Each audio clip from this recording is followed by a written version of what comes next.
Bismillahirrahmanirrahim. Assalamualaikum warahmatullahi wabarakatuh. Alhamdulillahilladzi arsala rasulahu bil huda wa dinil haqq liyudhhirahu 'ala ad-dini kullihi walau karihal kafirun.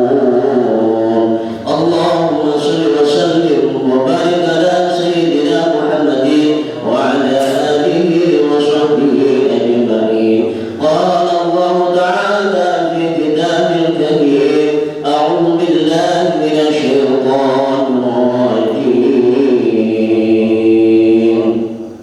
Ya ayyuhalladzina amanu taqullaha wa qulu qawlan sadida. Surah Al-Nadim wa sallallahu alaihi karim wa nahnu ala dzalika minasyahidin Allah. Hadratul ulama wa fuqaha para ahli, para ulama yang hadir pada kesempatan malam hari ini dalam rangka kita ngaji bersama-sama. Kita semua yang selalu membimbing kita, Bapak Agung Syekh Ahmad Syahrul Fatihul Afi, dan juga semua keluarga pengurus pondok pesantren Suraya yang tadi sudah disebutkan. Mudah-mudahan semua diberikan kekuatan oleh Allah, terutama orang tua kita semua. Mudah-mudahan yang masih hidup oleh Allah diberikan umur yang panjang dan berkah, yang sudah diajarkan mudah-mudahan oleh Allah diampuni semua dosa-dosa. Para jemaah yang dirahmati oleh Allah, sedikit mohon maaf, saya sebenarnya tidak layak berdiri tempat ini. Saya jauh dari Pulau Madura datang ke tempat ini ingin belajar. Dari Pulau Madura datang ke tempat ini dan diutus dari Jawa Tengah, Sukoharjo, Jawa Tengah, untuk belajar kajian di majelis masjid ini. Insya Allah mudah-mudahan pembelajaran ini saya pulang membawa manfaat yang besar. Bukan berarti saya ngajar, keliru.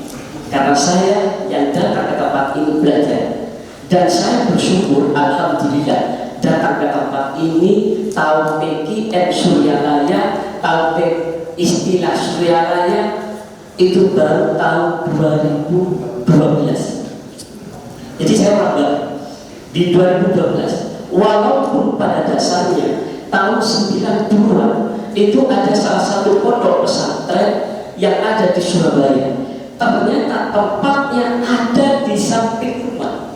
Tahun 91, 92, 93 itu ada salah satu pondok pesantren dan markas Suryalaya. Itu tempatnya 50 meter di depan saya, tepatnya di Benteng atau Jalan Danakarya yang sekarang menjadi Jalan Sultan Iskandar Muda, pas di Bunderan. Ya, Sultan Iskandar. Jadi kalau masuk ke utara itu ke pelabuhan, kalau yang ke selatan Sunan Ampel, maka Sunan Ampel. Kalau yang ke barat ya situ tempatnya. Dan 20 tahun di tempat itu beras tidak terdengar suara apapun. Dan saya ketika tanya itu apa, itu ternyata kayak cara bahasa Jawa itu pengajian, tapi nggak ngerti pengajian apa. Nah, kapan saya ngerti Suryalaya? Ternyata Suryalaya itu dimengerti tahun 2011-2012. Di mana? Setelah saya sudah ikut pondok pesantren 20 tahun, belajar di pondok pesantren, pulang-pulang adalah jadi wong sombong, kata orang Jawa Tengah. Jadi orang yang sombong. Sombongnya bagaimana? Sombongnya rumungsung pintar.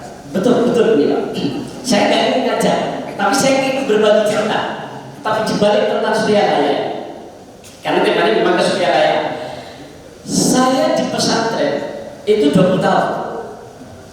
S1 lulus tahun 99 2000 saya masih kurang karena tahfidz Quran belum lulus. Tahfidz Quran lulus tahun 2009 selesai. Saya pulang ke Madura. Ke Madura nggak ada orang karena bapak saya sudah pindah ke situ ke Sukoharjo, Jawa Tengah. Akhirnya lulus tahun 2000, saya pulang ke Jawa Tengah. Di Jawa Tengah, saya orang yang sedikit sombong, karena mohon maaf, di tempat saya, di kampung saya, Sukoharjo kota, itu yang namanya orang ngaji jarang bisa ngaji. Jangankan ngaji, masjidnya aja gak ada orang yang tempati. Itu di tempat kita. Jadi ada salah satu masjidnya dibangun sudah lama, tapi di situ ternyata satu pun masjid itu gak ada jamaahnya satu pun. Satu-satunya masuk masjid itu cuma saya bangun masjid. Yang jadi imam namanya Mbah Kaji. Kalau orang Jawa Tengah itu bilang orang yang haji sudah sepuh itu dipanggil Mbah Kaji. Yang jadi imam Mbah Kaji. Yang jadi makmum Mbah Kaji. Tukang adanya Mbah Kaji. Tuh, saya nyapu masjid Mbah Kaji. Sampai bersihkan kotoran-kotoran ayat juga Mbah Kaji. Iqomah Mbah Kaji. Saya tanya, lagi ini masjid kok gak ada yang masuk masjid? Karena di tempat itu adalah markas terbesar perjudian. Itu hebat. Dan apa yang terjadi? Ternyata tahun 2002, 2001, 2002, ternyata tahun 2001 sedapat sejarah, ternyata TKN Suryalaya ini sudah masuk di Sukoharjo. Dari mana asal usulnya? Itu dari teman Pati, Ikhwan Pati datang ke Sukoharjo, ternyata kasih tahu, ini loh amalan TKN Suryalaya. Dari situ 2001 ada teman dari Ikhwan dari Pati, akhirnya teman-teman di daerah Sukoharjo kota, tepatnya di Kelurahan Gaya, itu diajak ke Suryalaya. Nyampe di Suryalaya dikenakan talqin dzikir. Masih apa alhamdulillah pulang 2001 sampai 2004-2005 itu majelis TKN Suryalaya berkumandang. Ada istilah taman. Saya belum tahu. Jadi sejarahnya 2002 ada istilah terus pengajar TKN sudah ada sampai 2004. 2004 di majelis itu ada seseorang yang lagi nyetel sholawat Bani Hashim. Bani Hashim ini sholawatnya dari mana? Dari Bangkalan, tempat kelahiran saya. Syekhuna Khalil Al-Bangkalani. Kalau terkenalnya ada sebutan Bahlil, tapi orang Madura nggak berani bilang Bah. Kenapa? Cenderung pakai Syekhuna, menghormati seorang guru. Itu orang-orang Madura. Nah ternyata di situ nyata akhirnya dengar, loh itu kok ada sholawat Bani Hashim. Jadi kalau itu berarti teman kita, ikhwan kita, dicarilah siapa yang sumber suara ini, masjid mana, siapa yang ada di dalam masjid. Karena nggak mungkin di Jawa Tengah, Sukoharjo, karena rata-rata adalah markasnya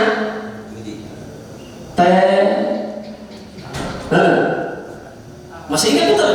Saya ketika ikut khorwat kajian tasawuf di Jakarta, saya tanya dari mana? Ditanya sama guru kita Pak Yai Wafiuddin. Itu masih tanya dari mana asal? Saya dari Sukoharjo terkenal sekarang. Pada saat itu, wah, ojo-ojo ini, jangan-jangan ini adalah orang-orang teroris. Terus kita begituan. Nah karena itu ditanya, oh ternyata ini teman kita. Karena itu yang kita adalah sholawat Bani Hashim, mesti adalah ini orang TKN. Didatangilah. Dari mana saya dari ini? Namanya Mbak. Ini saya dari ini, saya memang dari TKN. Ya, TKN dari apa? Terus ini. Dah tahun 2027 izin Yayasan Serba Bakti wilayah Sukoharjo turun. Akhirnya mulai tahun 2027 pengajian TKN mulai khataman mana ada semua sampai tahun 2000 dan bermarkas di tempatnya Pak Yai Sudarto pada waktu itu.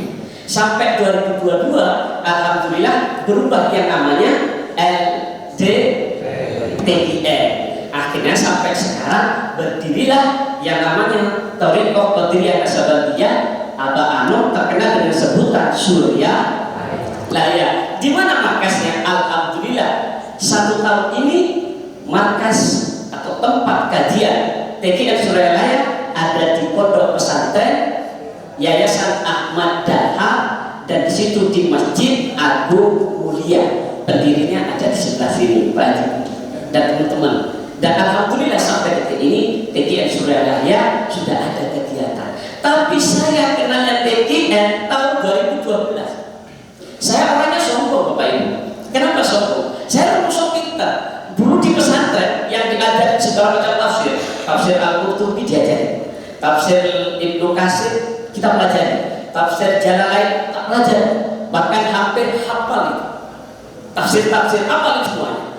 Tak tahu pulang ke tanah Jawa, ke Sukoharjo, belas gak ada orang bisa ngaji. Jadi saya orangnya sombong. Kenapa sombong? Rumongso bisa. Rumongso kata orang Jawa. Kalau kata orang Tasik apa ya? Oh ya gitu ya. Atau bahasa Arabnya ujuk. Kalau bahasa Arabnya ujuk, rumongso, merasa, gitu deh. Merasa paling, gitu deh. Saya nggak dinasihatin orang nggak mau. Dinasihatin orang nggak mau. Kenapa? Saya bisa. Wong saya debat dengan orang-orang, maaf, Wahabi, Salafi. Terus saya mau diajak, saya senang. Saya tanding sama Gibran. Jadi Wahabi itu kalau datang itu mau konsultasi, bukan konsultasi, bawa kita dialog, debat, sampai undang guru-gurunya tak ajak semua. Karena paling senang dulu. Ternyata itu sombong, ujub akan merusak tatanan hati. Nah, disitulah saya kena TKN. Kapan? 2012 ada wakil talqin. Waktu itu Pak Yai Haji JJ datang, dan itu saya dikenalkan sama beliau, Pak Haji dan teman-teman. Nah, saya datang, beliau ada pengajian. Apa alasannya? Supaya menggait saya. Saya waktu itu sebenarnya memang terkenalnya yang taruh lah, debat dengan orang-orang yang keras juga. Nah, saya sudah pengajian, takmir masjid. Nah, akhirnya kita ikut. Ternyata di dalam kok begini ya, kok ikut, belum kaget, ikut, nyampe itu, oh ini Surya Laya. Saya orang yang fanatik, apa ya, mau terus-terusan, sedikit ditasi jawaban, saya tanya lagi. Dulu berbagai macam pertanyaan dengan sabarnya. Ajian JJ, Pak Yai Wafiuddin pada saat itu dengan sabar dia menjawab apa yang saya tanyakan. Sampai masalah yang dendam dijawab, baru saya rasakan, oh TKN, tarikat itu ternyata ilmu tasawuf yang memang kalau dipelajari bukan hanya mengamalkan saja, tapi bisa ilmiah. Itu yang pelajari. Dan kenapa kita harus talqin, Bapak Ibu? Nah ini kita sudah tanya, kenapa harus talqin? Saya rasakan orang yang ditalqin, coba Sayyidina Ali karramallahu wajhah, saya tanya, kenapa Sayyidina Ali dikasih gelar karramallahu? Kok beda dengan sahabat yang lain? Abu Bakar As-Siddiq terkenal dengan sebutan radhiyallahu. Kenapa Sayyidina Ali kok dengan sebutan karramallahu? Kenapa?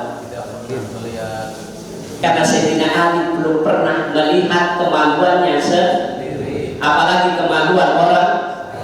Nah, kalau kita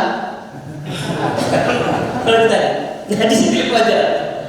Sayyidina Ali aja, ya Ali, angkat kedua tanganmu, ucapkan kalimat la ilaha illallah. Pertanyaannya, Sayyidina Ali orang bodoh enggak? Enggak. Sayyidina Ali terkenal dengan sebutan babul ilmi, terkenal dengan pintunya ilmu. Maka kalau ada persoalan yang jawab adalah Sayyidina Ali. Tapi Sayyidina Ali masih ditalqin oleh Rasulullah SAW. Nah ini Sayyidina Ali. Maka ketika ditalqin, akan tatanan kesombongan itu akan lepas semuanya, Pak. Dari yang lelah menjadi lillah, berkat tarikat Qadiriyah Nasabah. Dia terkenal dengan sebutan Surya Laya. Di situ pelajarannya. Maka kita wajib hukumnya ditalqin, karena kita adalah orang yang bodoh. Nah ini ternyata kalau kita Coba lihat sejarahnya Imam Hanafi. Pernah dengar sejarah Imam Hanafi? Imam Hanafi ini punya santri, tapi santrinya cuma bawa kitabnya Imam Hanafi. Kalau bahasa saya kalau bahasa Sunda mah nggak bisa, karena orang Madura, apalagi orang Jawa. Jadi Imam Hanafi itu punya muridnya cuma cukup bawa kitabnya. Kemana Syekh Imam Hanafi berjalan, dia ikut dan dia membawa kitabnya. Di suatu ketika perjalanannya sampai di pinggir laut, lah Imam Hanafi ini berjalan di atas laut. Lah muridnya bingung, yang lagi pegang kitabnya Imam Hanafi bingung. Ya Syekh, kita mau kemana? Mau nyebrang. Lah ini muridnya bingung.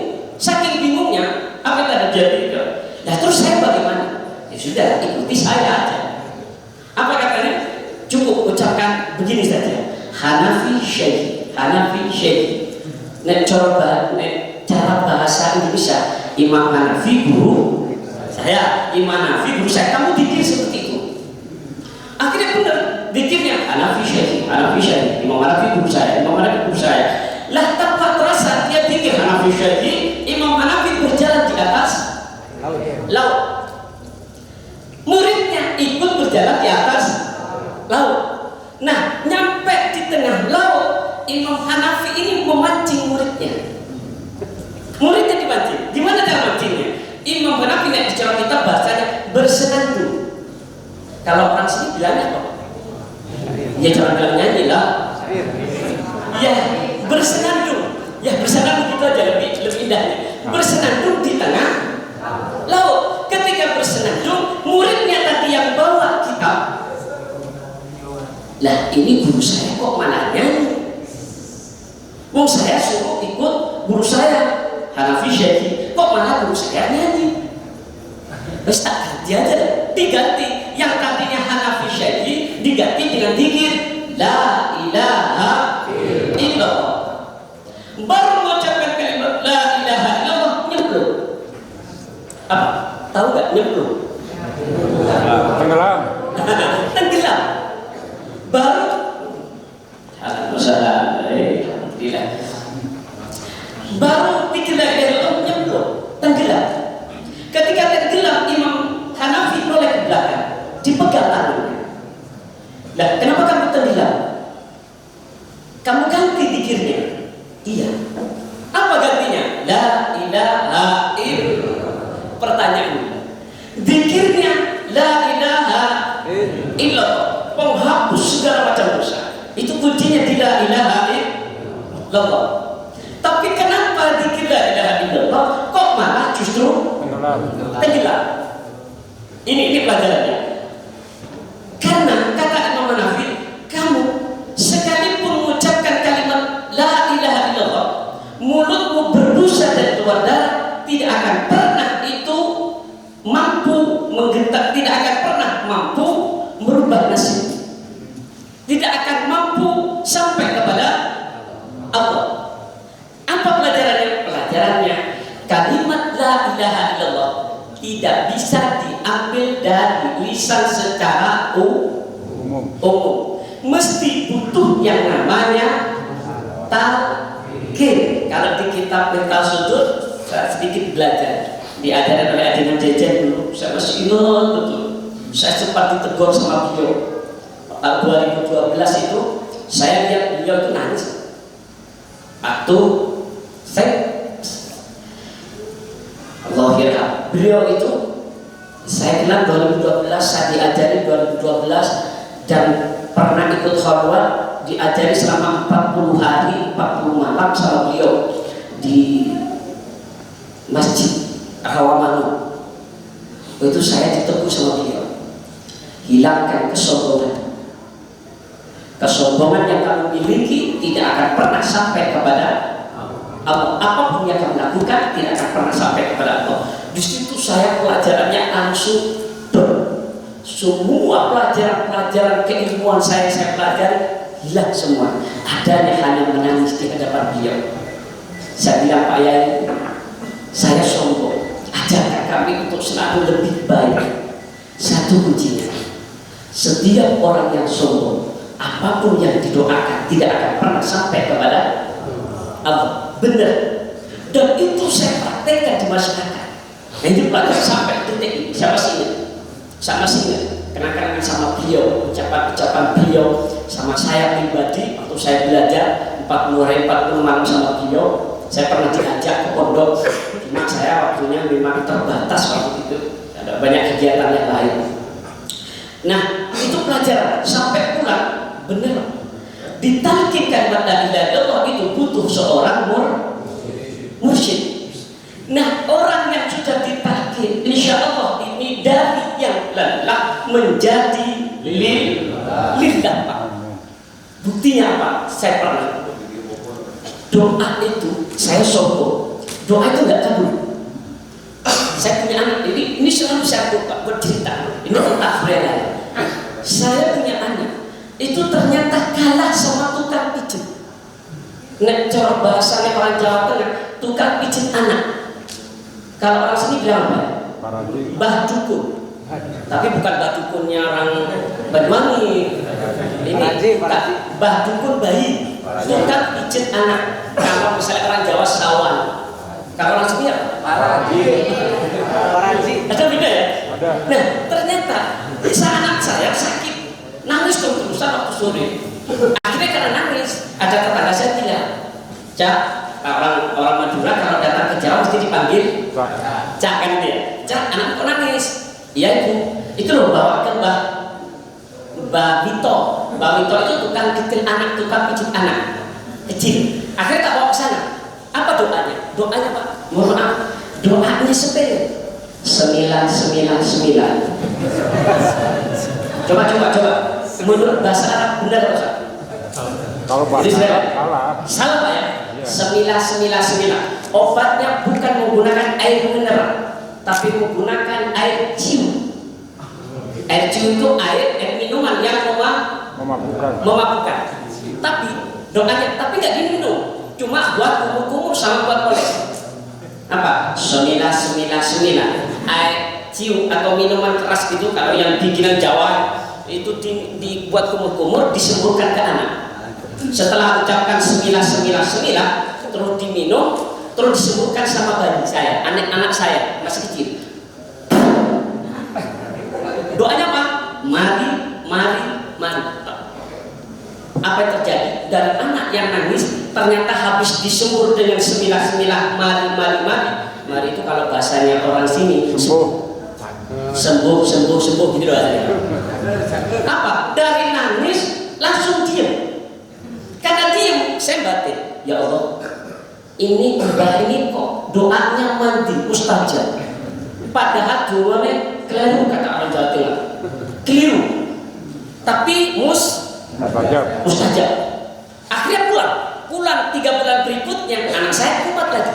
Sore-sore diajak titipan, motor-motoran itu kalau sore. Orang Jawa bilang kalau sore, kata orang Bamba, kalau sore anak nggak boleh dibawa keluar karena apa tadi Pak?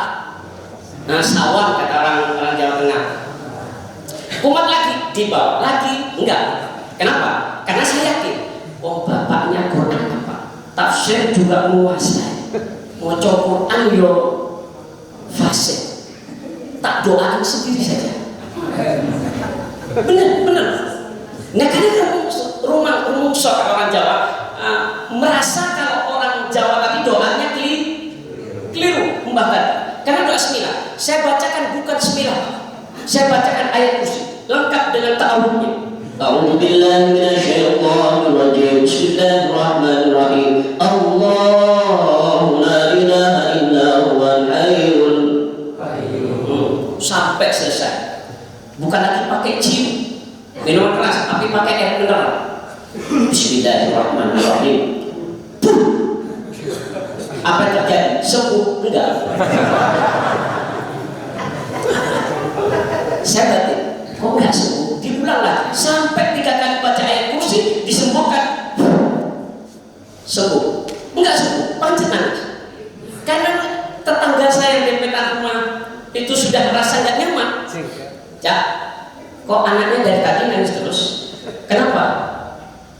Nangis Bu, kenapa nggak dibawa ke tukang pijit anak? Jawaban saya nggak bilang, nek kalau diobatin sendiri tapi nggak mandi. Nggak bilang, Ustaz ya mandi. Aku tak bawa sebentar tak bawa, dibawa ke sana lagi. Sama persis Pak, doanya semilah. Mari sembuh Pak. Nah pertanyaannya, kenapa dia bacaannya salah, enggak fasih, tapi mandi mustajab doanya? Bapaknya yang Quran rumusok pinter apa, tafsir rumusok apa, banyak pelajaran baca Quran juga apa, tajwidnya juga lumayan, tapi kalah kalau sama yang dia yang tadi korek kalah. Tapi kok enggak mustajab? Di mana tak? Lalu ternyata letaknya ada di dalam hati. Dia lisannya mengucapkan semilah, tapi artinya lurus bismillah. Bapaknya fasih lisannya, tapi hatinya busuk. Nek kata orang Jawa busuk alias busuk kotor.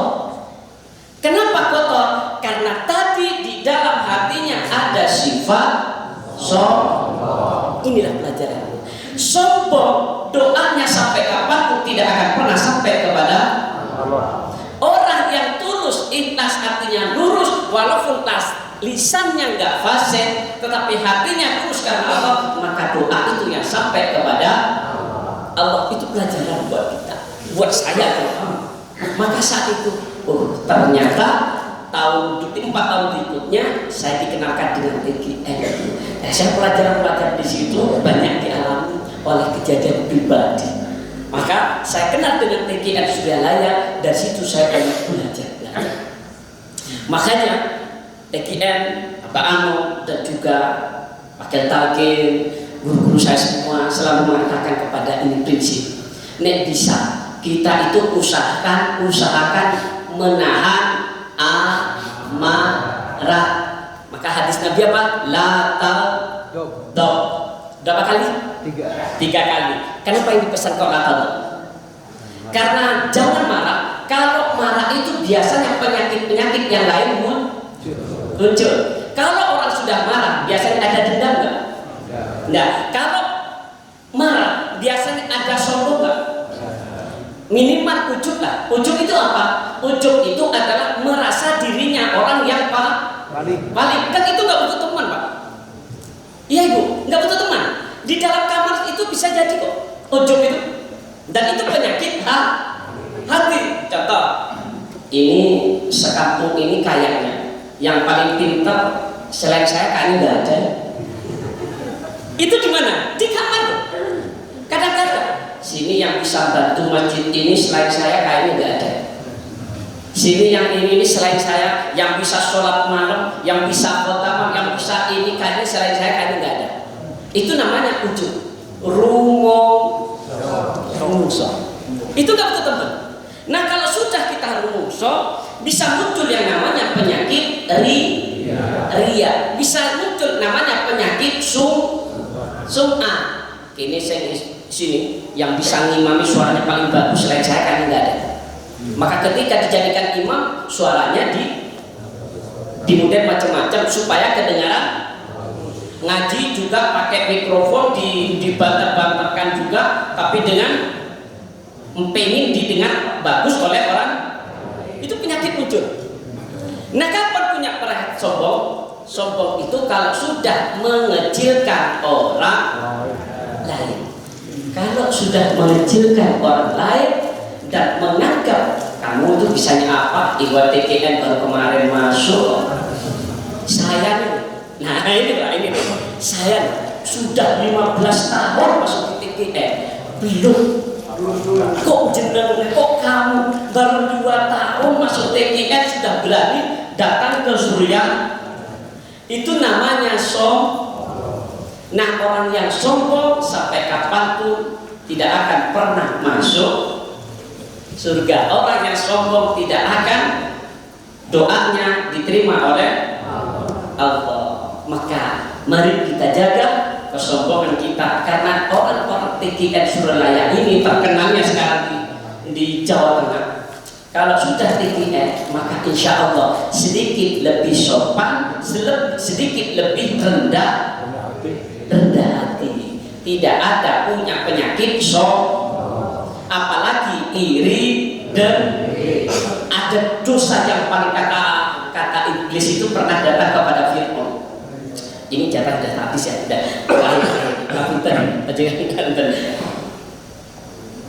ada dosa kata iblis, ya Fir'aun, Fir'aun, ada dosa paling jahat daripada kita. Ada sifat kejahatan yang lebih jahat daripada kita. Iblis ini orang yang paling jahat. Asal usulnya iblis dari jin. Dari jin yang suka mengganggu juga dinamakan setan. Manusia, jin dan manusia itu kan diciptakan untuk ibadah. Jin itu ada yang Islam, ada yang ini saya dari ajaran jin. Saya dikasih tahu kayak ini. Manusia juga ada yang kafir, ada yang Islam. Jin ada yang kafir, ada yang Islam. Saya nggak ingin perpanjang ini. Termasuk jin yang suka menggoda namanya setan. Manusia yang suka menggoda orang lain itu juga nek ganggunya, yang ganggu sampai kebablasan itu namanya iblis. Siapapun manusia yang suka ganggu tetangganya, ngurusan rumah tangga orang lain sampai kebablasan itu juga namanya. Tapi jangan lihat ke saya. Nah, karena suka mengganggu maka iblis bilang gini, Fir'aun, ada orang yang lebih jahat daripada kita. Siapa kata iblis? Kata Fir'aun. Tahu? Kenal dengan Fir'aun? Enggak kenal. Kirain kenal. Kenalan di mana? Namanya Fir'aun siapa? Aduh. Namanya Fir'aun siapa? Nama aslinya Ramses atau Menes. Kalau di kita aja sampai kayak gitu. Ada siapa itu? Iblis. Orang yang dengki kepada orang lain, orang yang tidak suka terhadap kebahagiaan orang lain dan berusaha untuk mengusiknya. Itu lebih jahat daripada iblis dan Fir'aun. Mudah-mudahan kita dijauhkan oleh Allah. Bibarakatil abanu, bibarakatil syahmasul fatajul arifin. Al-Fatihah. أعوذ بالله من الشيطان الرجيم بسم الله الرحمن الرحيم الحمد لله رب العالمين الرحمن الرحيم مالك يوم الدين إياك نعبد وإياك نستعين اهدنا الصراط المستقيم صراط الذين أنعمت عليهم غير المغضوب عليهم ولا الضالين آمين. Bapak Ibu saya dirahmati oleh Allah, kurangnya saya mengucapkan terima kasih yang sebesar-besarnya. Mohon maaf kalau ada sesuatu yang banyak kesalahan, itu pasti saya banyak salahnya. Tapi saya terus belajar. Berusaha terus setiap 3 bulan sekali untuk datang ke sini tambahkan. Insya Allah dengan pelajaran-pelajaran dekat kepada ulama, dekat kepada guru, mudah-mudahan diangkat oleh Allah menjadi orang yang saat ini jelek, jadi saat ini bodoh, diangkat menjadi orang oleh Allah menjadi orang-orang yang lebih baik lagi. Dan dikumpulkan bersama guru-guru kita, diambil menjadi murid yang baik. Amin. Allahumma amin. Kurang lebihnya boleh kita beri. Assalamualaikum